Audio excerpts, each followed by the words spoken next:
حسن واش باقي تقدر تستثمر دابا انت تقدر مازال انك دير شي مشروع ولا طيح عليك الفكره ديال انك دير شي حاجه؟ هذا سؤال ما خصك كاع تسول هذا السؤال.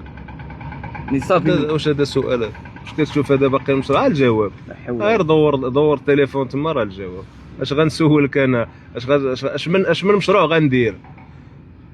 واش قول السؤال اللي زوين اللي خصك تقول، واش باقي غتنفس؟ ماشي واش باقي غدير المشروع. واش انت كتشوفني انا اليوم برا المحل ديالي في لي باليساد ومدايريني على برا بدعايات كيدعيو انها لسلامة المواطن.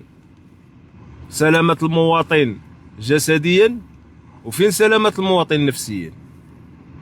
حنا راه تشرقنا، راه ديالنا مشى. كنتسناو مسؤول غيعيط الو جي نسويو معاك. كان عندي امل كبير انهم غادي يضربوا الباتيمون اللوراني ويخليو هذاك القصر ديال الضيافه. واليوم زعما راه حنا والله ما خسرتوا غير راسكم. لا حول ولا قوة. هذا هو اللي كاين.